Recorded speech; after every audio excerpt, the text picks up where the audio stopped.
All right. Well, I want to thank everybody for joining the Ed Sullivan Experience. We got a really good show tonight. We are talking about hot rods, muscle cars, and classic cars. So we got a lot of good buddies of mine, and my uncle up there with expertise on all these cars. So I'm going to introduce everybody, and then we're just going to talk. We're going to talk about cars. So at the top right next to me is my Uncle John Zick. How you doing, John? Hi. And next to him is Carl Stokes, who has the, what is that behind you, Carl? 66 C10. Nice, nice. Down at the bottom left is Bob Hoke. Bob, how you doing, buddy? I'm all right. How are you doing? I'm doing good, thank you. And the last but not least, bottom right is Justin Whitten. How you doing, Justin? Doing good. Thanks. Good. I want to thank you guys for being on this show tonight. I do appreciate it. This is big. I have a whole bunch of guests here tonight, so this is fantastic for me. I do want to say, if you are watching this on YouTube, subscribe and like our YouTube channel. And if you have downloaded this, please go to the podcast. Any podcast site just about has this now. We're on iTunes. We're on Spotify. We're on all the big podcasts. So you can just download this and listen to it in your car or whatever you want to do. So, all right. So I kind of started off a little bit. I'm going to ask a question, and you guys can answer how you want. I'm going to tell you, my first car was a 1970 Camaro with the split bumper. I love that car. If I ever get to do this again, that's exactly what I'm going to get. John, what was your first car? 57 Chevy pickup. Oh, wow. Yes. Small block Chevy, 4-speed. Nice. Yeah, mine had a 327 in it. Love that car. Loved it. Bob, your first car? So I'm probably going to represent the foreign brands by saying this, but my first car was a 76 Honda Civic. 76 Honda Civic. Wow. Okay. You're still driving that one today, aren't you? What's that? You're still driving it today, aren't you? No, I don't have that one. I've got a Accord, but yeah, the Civic's long gone. All right. Justin, what do you got, buddy? Well, my first car was a 74 Nova 4-door with the 6-cylinder in it. Was it blue? Was it a slant six? No, it was like a puke brown. I had It's pretty rusty. I had one with a 350 and one with a slant six in it. And Carl, what was yours, buddy? Well, my first car of any real importance is, and I'm getting ready to trump all you guys on this one, and we'll see if you guys can see it, is that in the background is that 69 Camaro that's sitting right there. I've had that since 1978, and just recently I just got it actually running again, and it hasn't run since 1993. Wow. And that was your first car? Yeah, and I still got it. Along That's with amazing. nice. I probably have shirts and some, who knows, underwear too to go with it. Yeah. I'm just wondering what kind of memories are in that car. Yeah. Let's keep it PG. That'd be good. No, we had a lot of good times in that car. It's gone through 2 restorations, a couple paint jobs, a whole bunch of motors. But you did all the work yourself, right? oh yeah. Yeah. So if you had a choice and you could have any car you wanted, what would that be, Carl? It's right behind me. Okay. You know, I've probably had 200 cars, and that's still the one that I got in the garage. Wow. Okay. John? If I had to go with my all-time favorite, it'd have to be a 40 Ford. I love that body style. And what do you have now? I have a 1930 Ford Model A coupe. Oops. Yeah, you guys got to see this car. This thing is sweet. I mean, sweet. So we'll talk a little bit more about that. Bob, what do you got, buddy? What was your favorite, if you could? I guess right now I'd probably like to have a new C8, and that's news for me because I've never been really that interested in having a modern Corvette. Right. But the C8's intriguing. Carl let me drive his Z06 a while ago, and I got bitten by the bug pretty hard by that thing. And, but I've got an old Oldsmobile that I've owned since 1986. It's one of those, it's not for sale type cars, and so I guess you know, that's like that's the one that I'm going to stick with for sure. Justin, what would be your favorite car if you could have any car? Oh, if I could have any car, it'd probably be a 68 or a 69 Javelin AMX.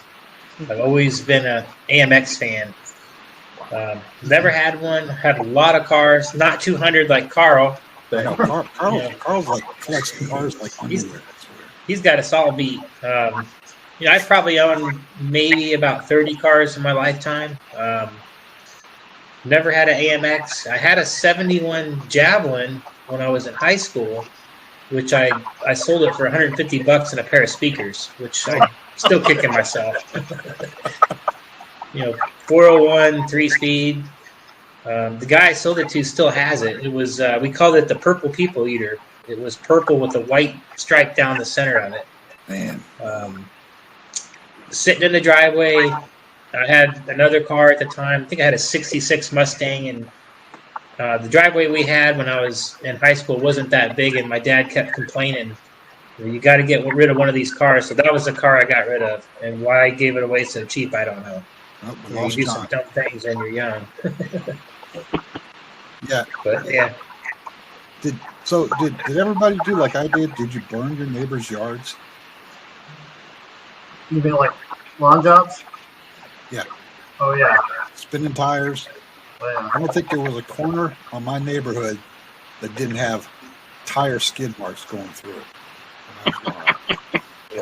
And this car behind me, it's got the 12-bolt rear end in it, so it'll annihilate 2 tires. And a couple of buddies of mine worked at tire shops, and they would show up on Saturday morning, and we would put tires on a set of wheels, and we'd just go out and just annihilate them. And it'd do the same thing the next weekend everywhere we go, and it was just tire smoke everywhere. Yeah, see, my dream car is the one you have. Wow. That's what I would have. Yeah. I would have any car. So, yeah. And what's sweet about that car is when I was working for the Pontiac dealership back in right after the Challenger accident, I went to work for Pontiac down in Merritt Island. And the first thing I did was I bought the whole front clip. And all the sheet metal on this car is all original GM sheet metal, right? I mean, it's still got the stickers on it. Yeah. So it's none of the Chinese aftermarket stuff. It's all GM sheet metal. That's awesome. Yeah, and I think probably what we're going to do with it, because I've been kicking it around, is I'm really, really thinking about buying one of those real deal steel bodies. Hey, don't bring up that name. I tried to get them on this show, and they wouldn't come. So I'm not advertising. Those guys, they're celebrities now.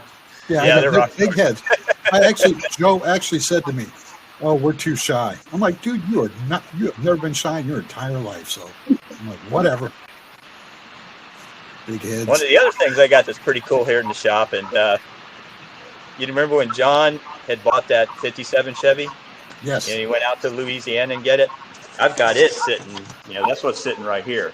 Oh, that's John's, huh? Yeah, I got John's 57 sitting here. Man. And, we'd planned on doing some stuff with it, but unfortunately, we just got too many to work on right now. But it's still safe and sound, So. That's a good thing, though. Yeah, and this car is really nice too because it's got a title.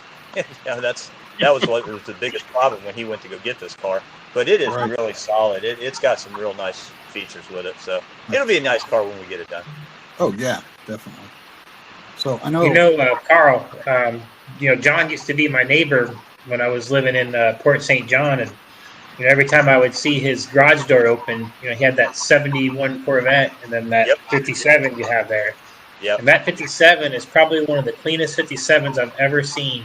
Yep. I mean, a lot of times the floorboards are rusted out, rust. Just this car is just, you can't get a cleaner car than that. No, so you guys scored.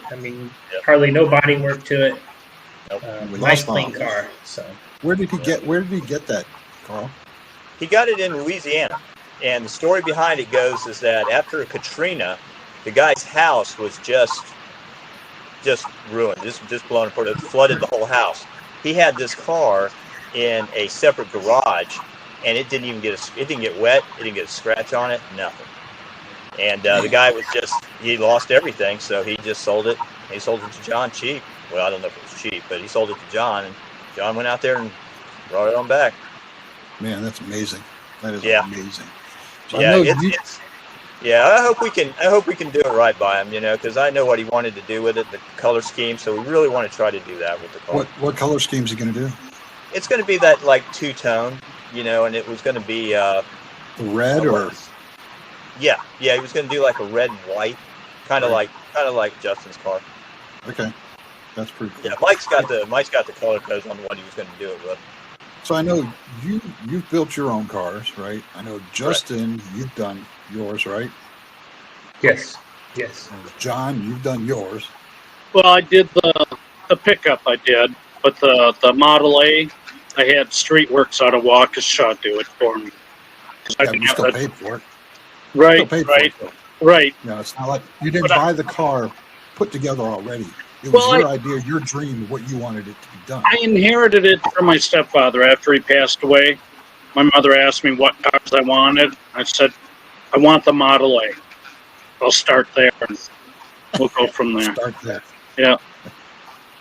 What other cars did he have? I've got a 60, I think it's 65 El Camino that I want to start on pretty soon. And then, You'd have to take that back to Florida, though, and grow a mullet.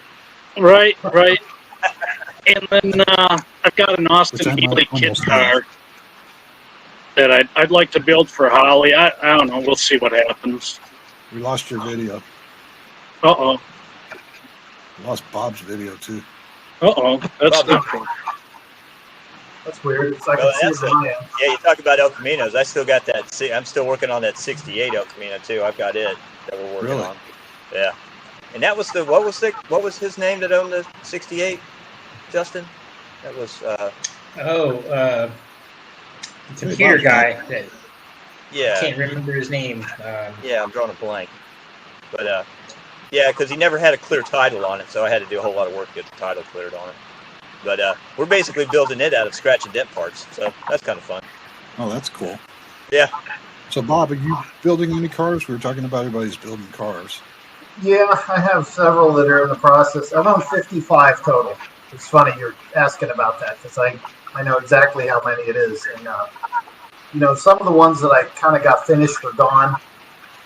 The one that I've done the most to is finished. It's a Z28. And it's two or three cars that are at least now one running driving car.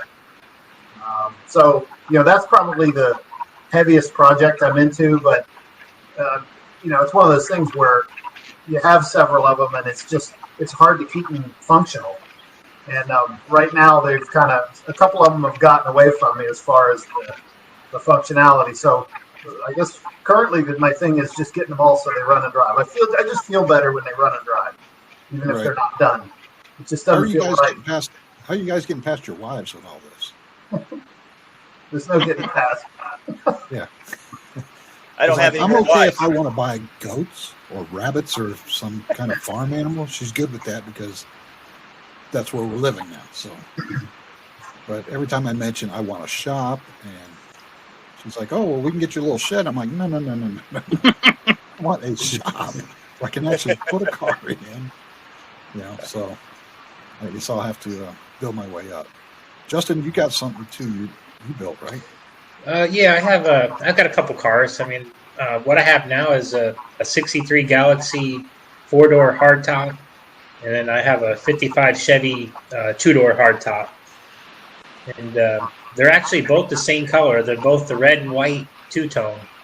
So when they sit in the garage, they look like brother and sister, except, brothers from another mother. One's a Ford and one's a Chevrolet.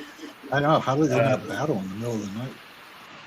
Yeah, I know, right? That's It's a house kinda funny. Larry Ford and Chevy. Are you kidding me? It's kind of funny, you drive one and the Ford guys will come up to you and they're all Ford, and then you drive the Chevy and they're all Chevy, and they say, well, what else do you have? I have a Ford or I have a Chevy, and then you're not their friend anymore. So it just seems that a lot of car guys are just loyal to whatever brand that they own. So I know. Some people grew up with Chevys. Working where we worked, Yeah. that business, man. As soon as we got Ford, it was like, There's a lot of pissed off Chevy guys. Yeah. But Right. Yeah. And vice people don't versa. I understand mean, it's a business, and people need whatever they need. It doesn't matter. Yeah. Well, I mean, in my opinion, I mean, it's old and it's cool. I mean, Yep. Classic cars is in my blood. And I mean, I don't care if it's an old Toyota like Bob has or a Chevy or a Ford. I mean, Hey, now I work for Toyota, so I'm not Got- bringing them got on the either. 'Cause Toyotas. they're not Nothing the matter sponsoring the with show Toyota, either, they so just they're don't not have getting a plug either. Huh? Yeah, well, for me working for Pontiac for all those years and me owning Pontiacs, then I get it's kind of like the stepchild, yeah, you got a Pontiac, nobody really wants to talk to you. Yeah. But it was funny that one day that we took the GTO, like I got the 2006 GTO and the 2006 Corvette, and we take them both over to the drag strip one night, and I'm showed it, and I just had the Corvette probably about a week, and I'm like, look at me, I got a Corvette, red Corvette. Yeah, nobody even looked at the Corvette. Everybody liked the GTO. They were all like, exactly. "Oh yeah." So I was like, "Oh, whatever." That's kind of the way I used to have a Corvette. that's kind of the way your Galaxy is, right, Justin? I mean, it's a 4-door, but you never see something like that. It seems like it always draws people, right?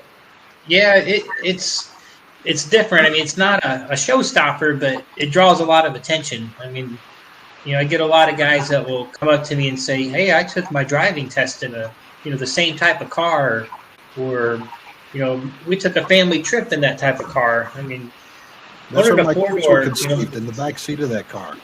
Oh yeah, I'm sure there's some stories. But the thing about a 4-door is, it's getting better now because most of the 2-doors are gone, and Right. now people are starting to buy the 4-doors. But a 4-door, you can throw the wife, the kids, I mean, the whole family in there, and go on a cruise, be comfortable.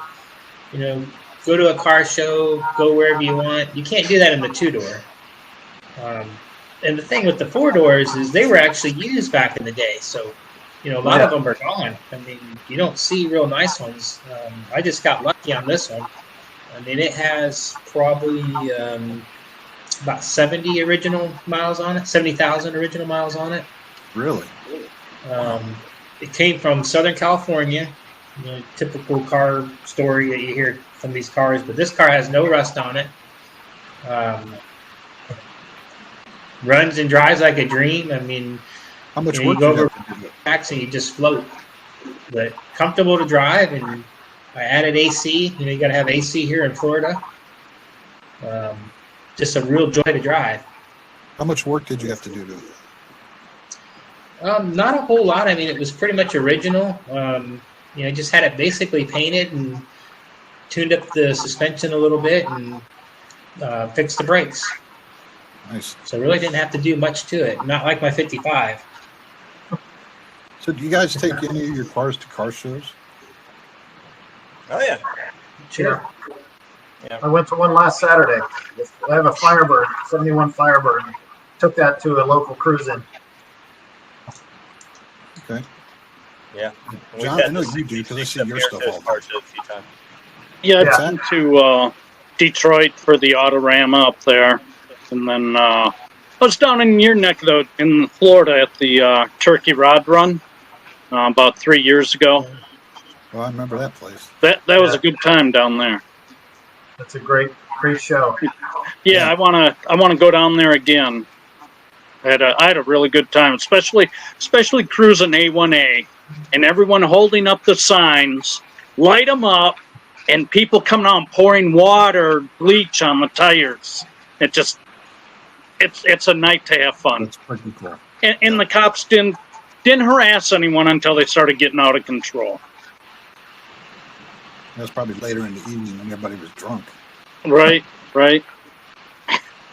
Yeah, that's pretty cool. Car shows it's a different mentality of people too.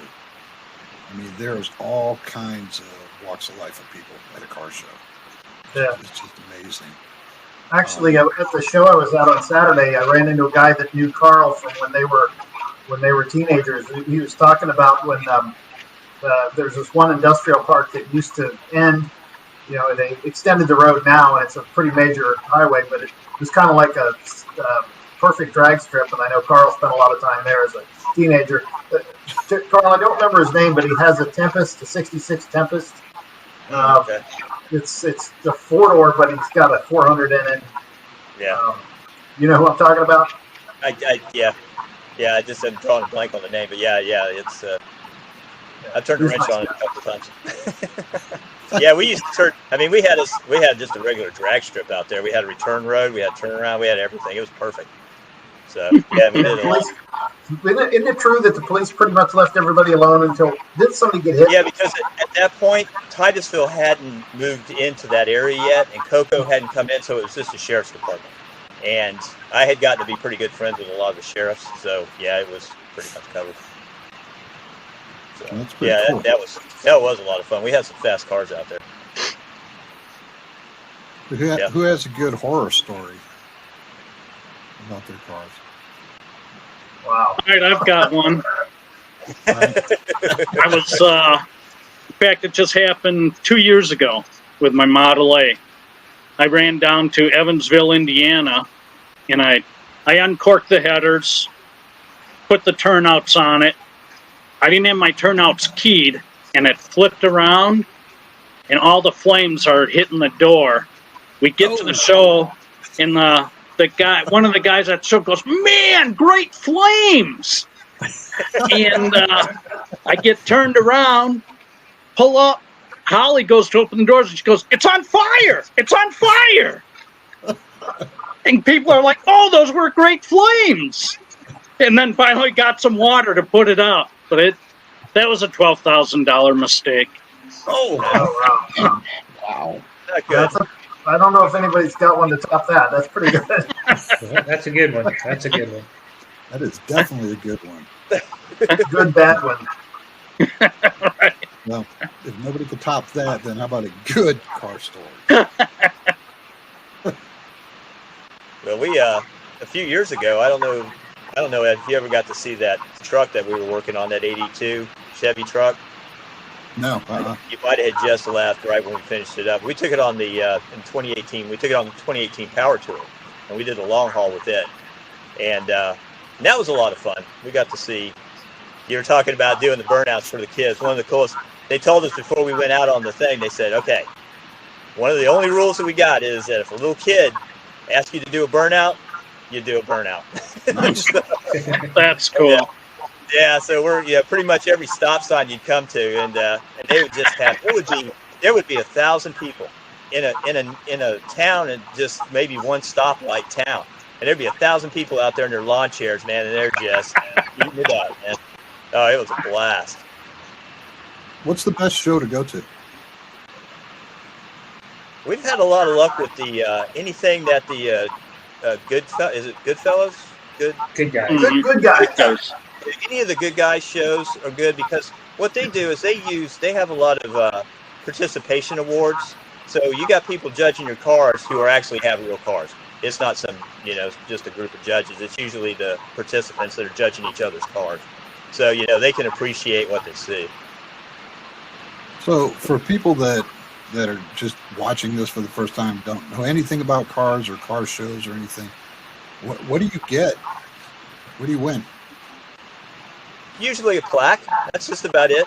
You're just trying to get the wood. So $12,000 mistake, and you're just getting a piece of wood. Yep. You can get anything. It's not a moneymaker. It's definitely not a moneymaker. Pretty sure I'm not selling my wife on that one. Okay. A lot of it is charity. Is it? I went to one. It was a fundraiser for a child that had cancer, and it was to help the family out. And that's what I go for. And just to sit around BS, and at the end of the show, everyone lights them up as they leave. So it's more just the camaraderie, Yep. It's the let's atmosphere. cars, get some ideas maybe to Exactly.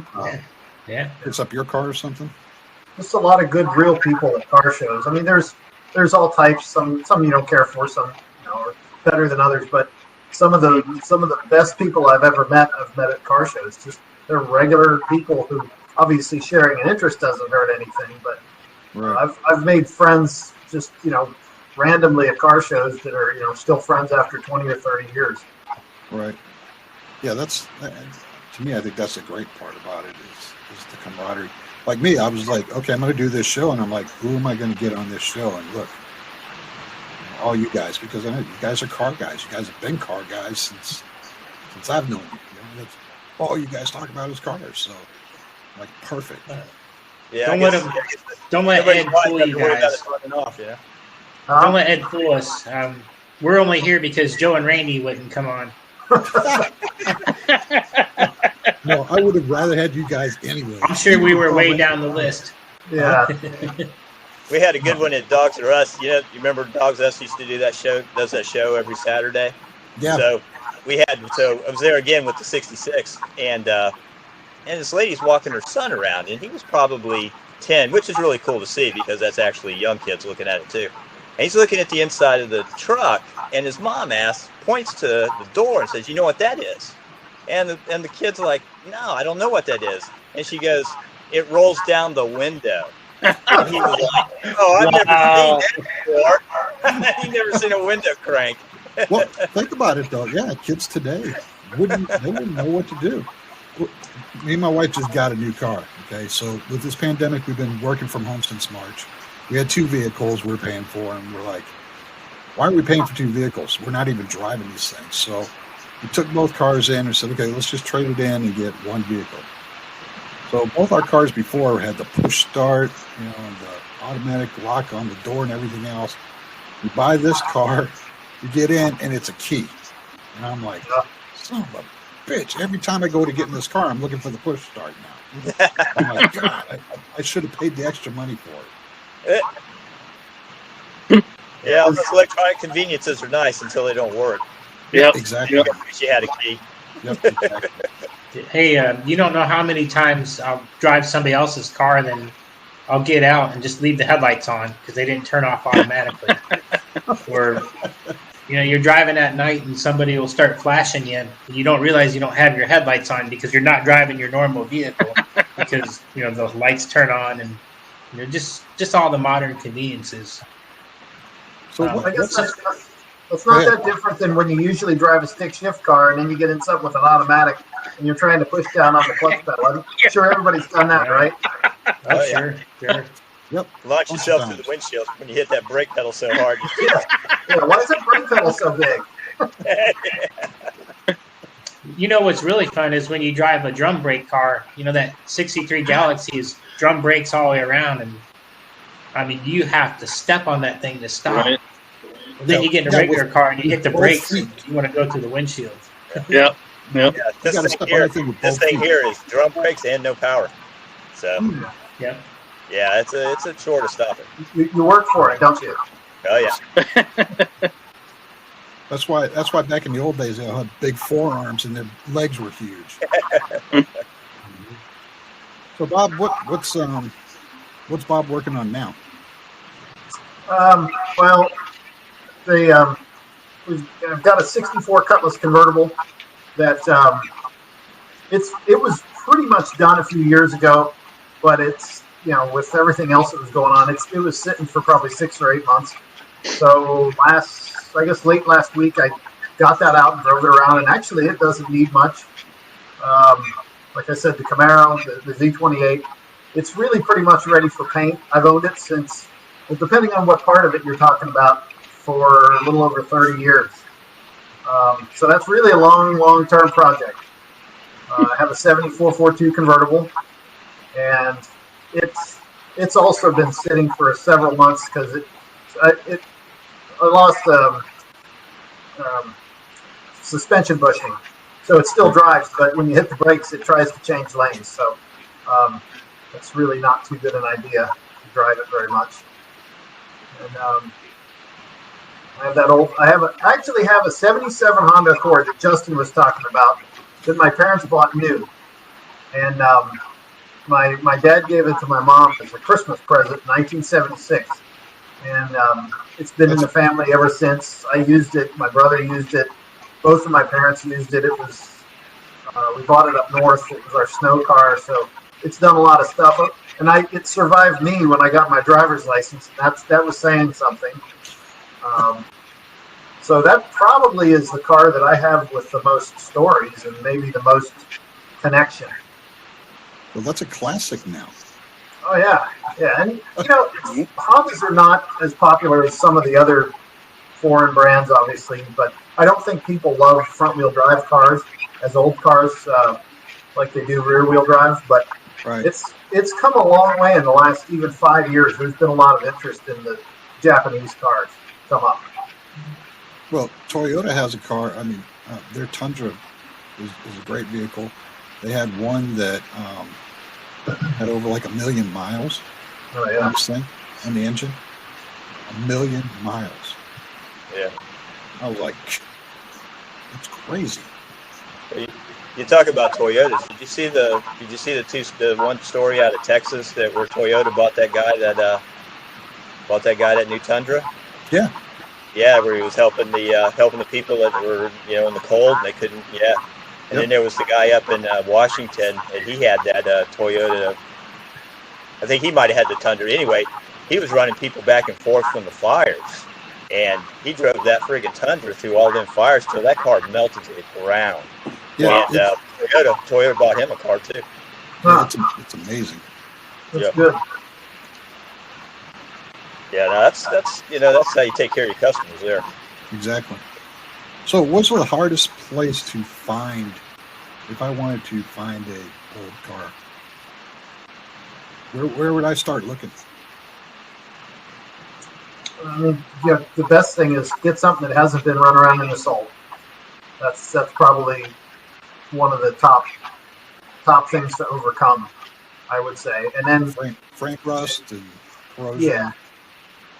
Yeah, you kind of gotta know where you want to end up and what you're capable of, I would say, and be really realistic about it. So many people buy stuff, and it's easy to stand there and look at this pile of garbage and say, "Yeah, I can fix this, I can fix that." But once you actually get it and you're out in the middle, it's really hard to keep going. And they always cost more than they should to get done. So. Yeah, that's I think what stopped me is, I can do certain things, but there's certain stuff I can't. You see these old cars and you go, yeah, I can do that. I can fix that. And you probably don't want to wait years to have fun with it too. Yeah, I'm not getting any younger. So, and the thing I hate the most is the people that own these cars that don't drive them. I think the biggest thrill of it I've seen is people that actually get in those cars and drive them. Like Justin said, throw the family in the back and take them for a drive, and show them what it was like way back when, Now you've got to get in there with John, because like in the case with this 66 here, I bought that from my cousin, and he had it forever.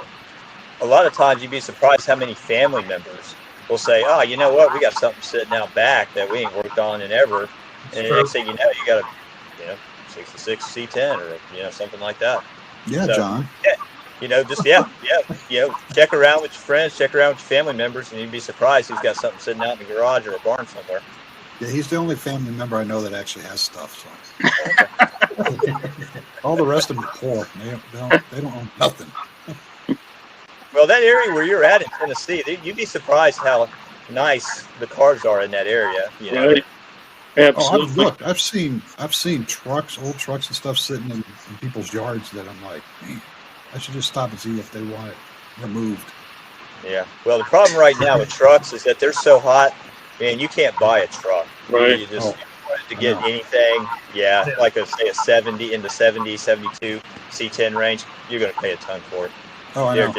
I bought a 96 Dodge 2500 4x4 because I needed a truck out here on the stupid farm. So, but I bought it. I got it for $2,500. So I was just lucky that the guy was looking to sell it because he needed a bigger truck for his roofing business. Yeah.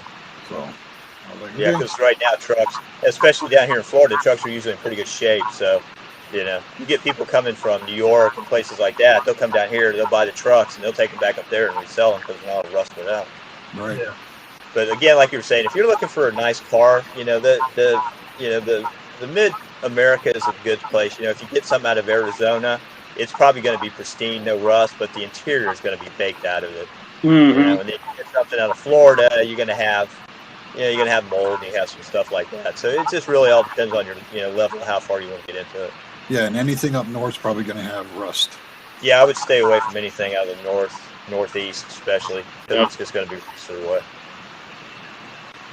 Okay. Yeah, I worked on a girl's Honda. They pulled it down here. It was a car that they used to tow behind a big Provost camper, and she bought this little CRV, and I had it in here in the shop, and I was going to do an oil change on it, and from the outside it looked perfect. And then I got up on the lift, and I'm really surprised the rest of the car just didn't fall out from underneath it. It rusted so bad. Wow. That was terrible. Yeah. It's really sad what happens to them. All right. Well, who's got some good stories? Come on, you guys. You guys are car people. Somebody should be talking. Bob's like, you won't be able to shut us up. And I'm having to pull stuff out of you guys. Come on. Nothing, Justin? You got nothing? I know Carl's got Not that I can think of. I mean, I can tell you like how I got into cars. I mean, maybe that's a story. Let's hear it. You usually get into cars from your family. Well, my dad used to always bring home classic cars. I remember my mom used to always get mad. And one time he came home with I want to say it was a 65 Mustang. And he got home, he dropped it off, and then a buddy came and picked him up. And, we were just kids at the time. We were wondering where he went. He took off, and then he came back again with another 65 Mustang. And my mom come out, and she's like, "What are you doing? Why do we have two cars here?" He couldn't decide if he wanted the green one or the red one, so he bought them both. Nice. Just stuff like that I remember as a kid. I mean, he had I want to say it was a 41 Plymouth business coupe, two-door. And, me and my brother, we're close to the same age. And we were probably, 7, 8 years old. And I just remember riding in that thing. And, you go down the road, you see all the thumbs up. And you go to the grocery store, people are coming up to you, talking about your car. And it just makes it feel like a celebrity. You don't drive an old car. I mean, you drive an old car somewhere and someone's going to come up and talk to you. I mean, you can pull up next to like Bob was saying, a C8 Corvette, and you pull up in a 40 Plymouth. People are going to come over and look at the 40 Plymouth because they just don't see that stuff every day. Yep, exactly. I got into it. That's what kind of got me into cars. I mean, they're just so unique. They're so cool. I got the quality of them. That's all. I wanted girls, so I was like, most of the cars back then, they were like, girls loved them. They're like, oh, let's drive fast. I'm like, okay, let's go. There you go. But, that's how I got just the quality of them. I mean, just like the coat hooks are made of metal. I mean, everything today is plastic. They just don't make things like they used to. So, and they're fun to drive. And you have to drive them. They're not like today's car where you can drive with one knee and hold your beer with the other and then text with the other. I mean, you have to put both hands on the steering wheel. Watch what you're doing. I know when I drive my Galaxy, I have to look 1,000 feet ahead because I have drum brakes and it just does not stop. Right. There's no fast stopping then. So. No fast stopping. It just slows down. That's kind of fun because, you're always on the lookout. Almost like riding a motorcycle, you have to look out for everybody. Right. So when you drive a classic car, you want to be careful. Bob, how did you get into cars? From my dad. I mean, it goes way back. His dad liked cars, but he liked new cars. He would buy a new car every year for starting in the 30s all the way up until he died in the 60s. And so that got my dad interested, but he kind of went into they had a guy in the little town he grew up in. It was probably one of the early car collectors anywhere. I guess the story with him is he went to buy some new car in the 30s. There apparently wasn't much of a used car market. Dealerships didn't really like to sell used cars because that took away from the new cars. And he went there to pick up his new car and pushed out behind the dealership was an early Model T Roadster with it had like a V-shaped back end on it. It was, I guess, something real special. It's early teens, and he was just really taken with it. He wanted it, and they would sell it to him. And I guess he told him, I'm either leaving here with 2 cars or no cars. And so they sold him the new car and the old Model T, and that was his first collector car. And he had dozens, and he really gave my dad a lot of good advice. There's several things that my dad told me that were told by this man, and one of them was, how good a collector car is. A lot of it depends on how good it was in the first place, and that's kind of a piece of junk in the first place. Like a Yugo or something would probably be pretty frustrating to have as a collector car if you really want to do anything with it other than look at it. And the other thing the guy told my dad is sort of a rule is, and he actually had a whole phrase. It was, don't confuse your transportation needs and your hobby wants. Meaning, don't mess around too much with what you got to get to work in. Make sure that that's reliable, and because once you start messing with them, they don't always run the same and right away. So basically, make sure if you're going to have a fun car, it's not your primary car. Right. I've seen a lot of people break that rule successfully. So I don't think that's a hard or fast rule, but it's definitely something to consider. So it just makes sense. It does. Now, of course, not everybody can do it. My nephew, he just turned 25. He's a modified Honda guy, and his daily driver, he autocrosses it.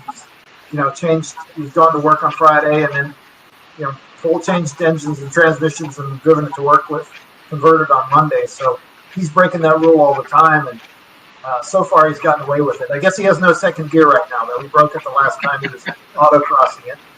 But anyway, that guy got my dad interested in old cars, and he sold my dad his first real collector car, which was a 46 Chevy convertible, and it just went from there. My dad's owned, I think, about 125 cars in his life. Wow. 125? Yeah. That's a lot of cars. Yeah. He's 87. Still has 5 or 6. Carl's got some catching up to do. It's still not enough. You never have enough cars. Right. No. John, how about you? How did you get into cars? Again, my father. I have one story. It's a mind blower.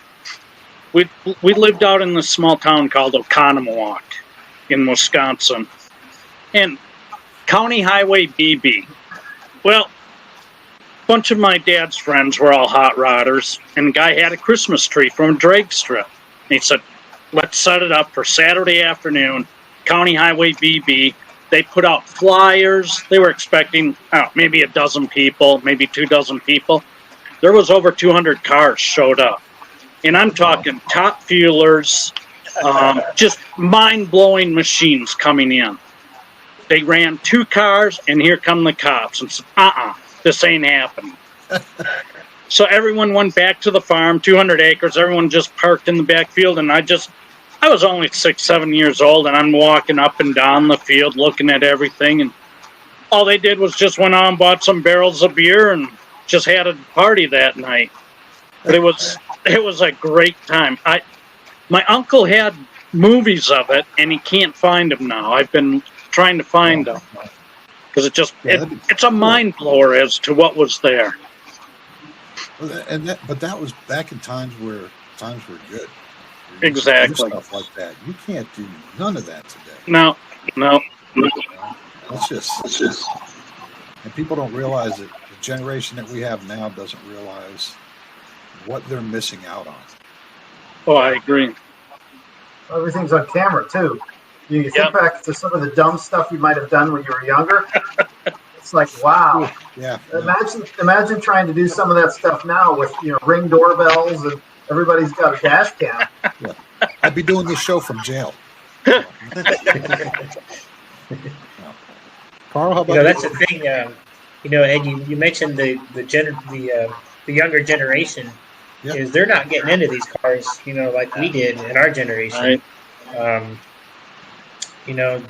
It's sad because we don't want this thing to come to an end, but if they don't take it up or we leave it off, it's going to come to an end somewhere. So that's why it's important to get these younger guys involved in these classic cars and just let them know the fun you can have, how cool they are. That's another reason I wanted to do this show was because and like after this, I want you guys to all send me pictures of your cars because I want to put it on this so that people can see some of these cars, and just Sure. Pictures don't do them justice either. These people need to go to car shows. They need to take a look at these cars up close and personal, because that it's just amazing. It's just amazing. Another thing that people aren't looking at is the older cars. Just look down the side and look at the body lines. All the work that was put in to design these cars, just from the factory. The body lines are just amazing compared to the stuff we have available now. Oh yeah, exactly. Yeah, work of art. Yeah. My dad. GM would, or GM, Chrysler, and Ford. They would design a car, and then next year design another one. And so the amount of time and effort that went into that and tooling. That's the same thing here. Today they don't do that. They just stamp them out. And now it's just cookie cutter cars. Is all they are. Oh yeah, bars of soap. Yep. Yeah. And It is kind of crazy. Everybody's manufacturer is trying to do almost the same kind of vehicles. It's not like back in the old days where Chevy and Ford were competing against each other. Who's going to put out the best muscle car? Who's going to put out the best looking car, the fastest car? It's not like that anymore. Yeah, Bob, sorry. Everything's SUV. It seems like even cars are going away. If it's not an SUV, then Ford or Chevy, they're not making it. I mean, Yep. Right. I know that we traded in both our cars and got an SUV. yeah, we have one too. But we They needed are something, awfully handy. needed something to put the cow and the goats in. So Yeah, there you go. You guys are talking about funny stories about how you got started in the cars. Mine unfortunately wasn't my dad. I thought I was going to be a musician going into high school, and so I tried out for the band. And the band teacher, he told me the truth, man. He said, "Nah, you ain't going to be a musician. You might want to find something else." And he said, "Yeah." He flat out said it. And he said, maybe go down there out back and try the auto mechanics class. He says you might get something out of that." So, but that's okay because I got the last laugh because I ended up marrying his daughter. So.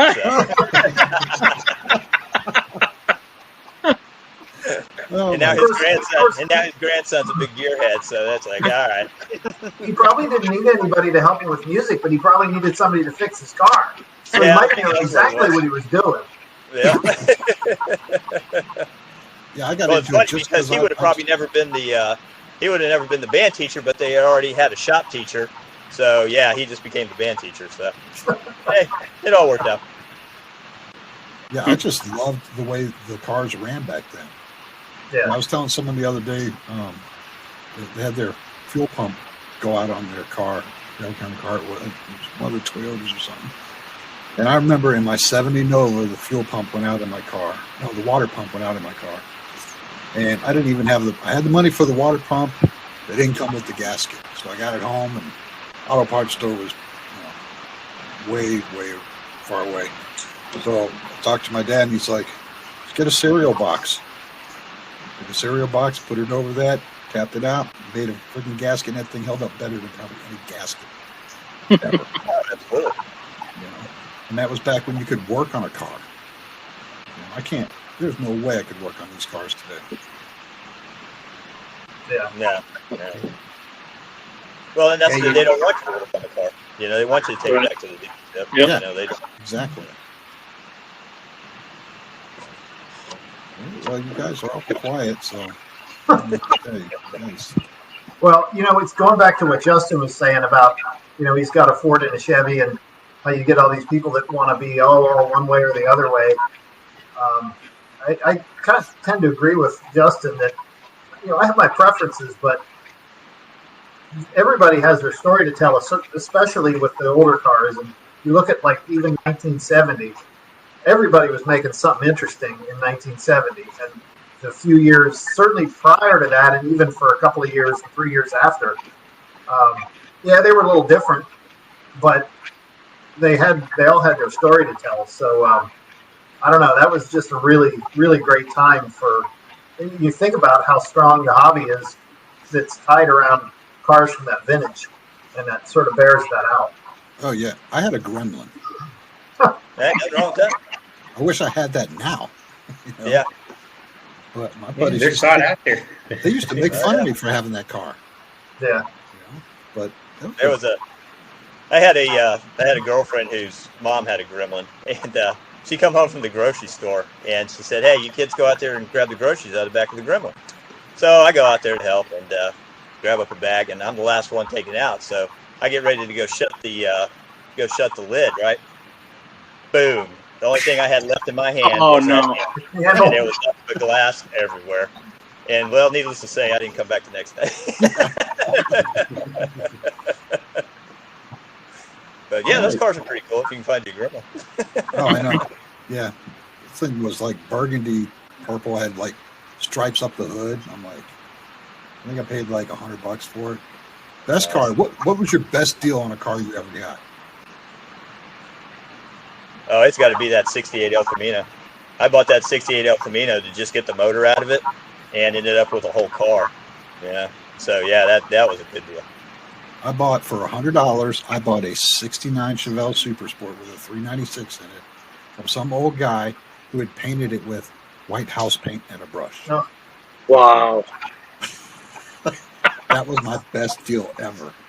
I'm like, really? Yeah, I bet you wish you still had that one today too. I sure do. Yep. I'm like, man, $100.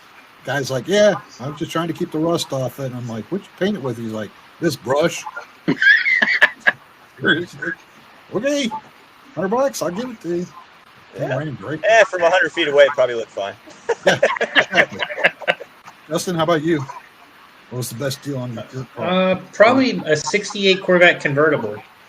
I was up at Bloomington Gold, the Corvette show, one time, and it was Sunday, and we were packing up, getting ready to leave, and this car, I was kind of eyeballing it, all weekend. It didn't have a motor and didn't have a transmission, which is, nothing for me. You can find those anywhere. Right. And I think the guy was wanting something like $10,000 for it or something. It was something ridiculous. And this was back, probably in the late 90s. Well, anyway, he come up to me and asked if I was interested. And I said, I only have like $4,000 on me. And he said he would take it. So, I ended up buying the car for $4,000, a ’68 Corvette convertible. Wow. Put an engine, a transmission in it, enjoyed it, drove it for a while. And I think when I sold it, and the only reason why I sold it is because I moved and I couldn't take it with me. I sold it, for a good penny. I won't say what I sold it for, but I made some good money on it. More than $4,000, I'm sure. Oh, yeah. But that was probably my best deal on a car. I've had a lot of cars. I've always been a Corvette guy. I've had quite a few Corvettes. Started out, when I was in high school, I had a '76 Corvette, and it was my mom's car. That was my first. Well, it wasn't my first car. My first car was a Nova, but that was my first, classic car that Right. I can actually say was nice. And it was one of those deals where, you buy it from a relative and you say, hey, I'll make you payments, and you make one or two payments and then you don't pay them anymore. You find that relative. Yeah. Well, it was my mom, Are they adopting? So, but, '76 Corvette is what I started out with. And then I've had several Corvettes after. So I've always kind of been a Corvette guy. And it's kind of ironic that I don't have one now. Yeah, it is weird. Just don't have any ambition right now to have one, unless one falls in my lap. But, Right. like Bob was saying, I'd love to have a C8. Those things they remind me of a newer exotic sports car. I mean, when you see it coming down the road, you're just like, wow. Mm-hmm. And I can imagine, the power and the fun of driving one. You're starting to see them every now and then too. Yeah, I'm starting to see more and more of them. Right. Good looking car. I saw one today. It was kind of like a weird, almost a chocolate brown color. I never saw one like that before. Yeah, no, we had a burgundy one up here. It was up here over at Ron's shop the other day. Yeah? Yeah, it's pretty nice looking. To me, they kind of look like a McLaren.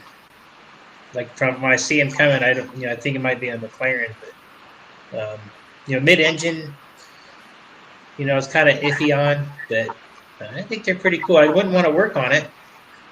Yeah. But today's cars, they're built to last. They're either under warranty or you don't even have to work on them because they're gonna last forever. Right. So Has anyone driven that C8? How loud is it in the cockpit? Haven't been in one yet. yeah, me neither. Never had the opportunity. Carl? Yeah, you'll probably be the first one. I was gonna say Yeah. Carl probably has, but no. Yeah. No. Yeah. Like I said, I've seen them up close, but I haven't actually got to see, actually take one for a spin. Yeah, we don't see many Corvettes here. Huh. It'd be such a great place to have one part of the year, I guess. Right. Yeah, those roads up there in Tennessee are great. Oh yeah. My wife and I go visit them, and we bring our motorcycles, and it's like, see ya, we're gone.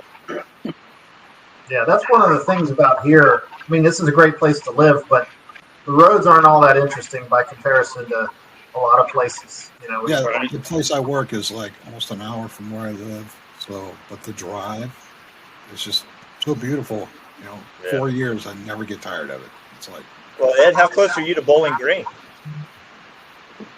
I don't know. That's in Kentucky. Yeah, Yeah. we're not too far. We're only a couple hours from Kentucky. We're not that far from Kentucky. Yeah, but it's quite a ways over because you got to get over to I-65. So Yeah, you're probably 3 or 4 hours away. maybe. Because if you ever get a chance to go up there to the museum, you should really try that. That's beautiful. Yeah, it's pretty awesome. Really? Okay. Road My trip. wife and I went into the museum one time, hungover. You walk into the restroom, and it's all black and white checkered flag-like with the tiles, and it's just like, whoa! Not a good time to go in when you're hungover. Well, what's cool about it now is that they've got those cars that fell into the sinkhole. Right? So Oh. yeah, they've got those on display, and that's pretty cool. They've got a couple of them they haven't even touched. They've just Oh, took them right out of the they got them sitting there. So, and then they Still got sitting? yeah, and then there's a place where you can actually go down and see inside where the hole is at and see down to the sinkhole. And they have along the floor they have an outline where underneath is opened up, so you kind of you can kind of tell where you're at in relation to the sinkhole. But yeah, a couple of those cars they just left them just as destroyed as they were the first ones in the bottom. Hmm. Yeah, they're just squished. Yeah. Well, that just created a whole new money opportunity for them, though. Yeah. So that's Yeah. They good. made the best of what they had. Exactly. Hey, you do what you got to do, right? It was pretty Yeah. fascinating watching how they got them out of there, and which ones came out more or less okay, and a couple of them were pretty much pancakes. Yeah, that's crazy. Yeah, and what's funny is probably a lot of people don't even remember that. Right? Yeah, but could you imagine being the guy who showed up there first day at work? Oh, Walk in and be like, okay, I'm fired. I'm out of here. Who left the water on? I did not touch Yeah, that car. So now I forgot what we were talking about. Well, we were talking about Yeah, who got the best deal on a car? good deals. We were talking Oh, about yeah. good deals. that's right. That's right. What was your good deal, John? I really never had a good deal. I guess the pickup was my best deal. I bought that from my dad for $400. Oh, That was there the '57 Chevy pickup, but the engine was wore out on it. But it was good for high school, going back and forth to high school, having fun, you go. Right. running glass packs on it. Nice. Carl, Yeah, I my know you situation got- with this Camaro Carl, behind me, I definitely. actually got it from I got my Camaro from my younger brother. He had it before I did, and I traded him a Chevelle for it. So that worked out pretty good. What year, Chevelle? It was a 71 or 72. I can't remember exactly which year it was. I think it was a 71. Okay. And it was pretty nice. We had had the SS stripes on it and all that stuff. Yeah. They were good. So, best motor for a vehicle. Ooh, that's a hard one. Yeah. If you Talk want to 10 different people, you get 10 answers. You gotta Right. have a favorite. What's the? Because like I said, my favorite was that 327 I've had. I don't think I've had a better motor that I love driving than that 327. Well, to me, for dependability, that 327, 350, that's what I put in my Model A. I get crap from it from the Ford guys all the time, and then I get crap from the Chevy guys putting it in a Ford. And but the parts are cheap. I got a blower on it, so if I want to blow it up, hey, it's not that expensive to rebuild it. Right. Yeah, you can't argue with a small block Chevy for significance. Yeah, I have to agree. Yeah, but see, I've had big blocks that run just as good as the small blocks too, so it's hard to say. And right now we're dealing a lot with a lot of the LS stuff. So Yeah, Right. the LS is amazing. Yeah, it's hard to beat. Yeah, that was the thing with the power tour. You know, we went through the motor on that truck, and we used a small block. We used a 350, and it ran good. But we got to the car shows, and all these guys had LSs, and they were getting 22, 25 miles a gallon, 200 more horsepower, and yeah, you know, it's like, dang, man. But yeah, when it came time to start popping hoods, you know, at least we still had the original Chevy motor in there, so that was kind of nice. Yeah. Well, I mean, And then, like you said about 327, though, that one of the motors I had in that 69 was a 327, and that motor ran like a top. And you're right. I don't think I've seen a better running motor than a 327. Like I said, that was my favorite. That was my favorite engine out of all of them I had. My worst one was that damn slant six. Really. The abuse I've personally seen small block Chevys take and just keep coming back for more, Right. it's beyond belief, really. It is. I'm kind of a big fan of the 6-cylinders, though. I'll tell you, that. You know, you might not like a slant six, but I'll tell you, that's Reliable. I'm killing one of those. Yeah. Yeah, I just didn't care for it. Yeah, well, it's kind of I powerful. just didn't care for it. Yeah, it was kind of funny looking. It was real well. Yeah. And when I bought the car, I didn't even know it was in it because I just bought it, you know, because it was another Nova, and I was like, oh, cool. And I loved my other Nova, but I blew that one up. So I'm like, I got this one cheap, and I open up the hood, and I'm like, what is that? You kidding me? Yeah, the little 6. But yeah, that didn't last long. So I think right after that's when I got the house paint 69, which was great. So. Yeah. All right, well, you guys Big step up. got anything else? Well, just again, like you do, like you iterated, and people out there, it would be nice if you can start getting kids involved in these. You know, gotta get the young people involved in these cars, man. Yeah, I think I'm going to do a few more of these. I think I'm going to go to some car shows. I know I have. I got a couple that I work with that actually do drag racing, and the owner of the drag strip wants to come on the show and talk about drag racing and stuff like that. So I'm going to try. And then I got a dirt track that's like 10 minutes down the road from my house. So. Well, see, that's another nice thing about this hobby too, is that if you decide you want to go that route, I mean, drag racing really is pretty inexpensive. If you just want to take your car over and run it on the weekend, it's a sport that you can actually do something like that with. If you want to get out there and challenge your buddies or challenge yourself, you can actually go out there and race a car. I mean, and where else are you going to do that? Right. Where can a regular person go out and do something like that? Exactly. If you wanted to go do like the NASCAR driving experience, that's like $1,500 to drive a NASCAR around the track. So drag racing is cheap and it's a lot of fun. Yeah. Yep. Definitely. All right. Well, I appreciate you guys doing this. I may do another one, so except we'll think of some more stuff to talk about. See if you guys want to come back on and be a little more lively this time. All right. I don't want people tuning out going, wow, those car guys are pretty boring. All they did was talk about cars. What we do next time, we'll do it from the garages, and we'll sit here and we'll uncap all these cars and see which one's the loudest. There you go. Now we're talking. Yeah, let's let them eat. Yeah. Go on the road, so to speak. I appreciate you guys doing this and coming on this show. So, again, if you guys want, go to our website, Ed Sullivan Experience at YouTube. Subscribe to the channel. If you have a podcast and want to go to listen to it on your car, in your classic car on the way to the car show, you can download it at any podcast site, Google, iTunes, wherever they have podcasts. So, and I'll put links and all that on Facebook and on YouTube. So, all right, you guys have a great evening, and Thanks again for coming, guys. Thanks, Ed. Thank you. Yeah. You're welcome.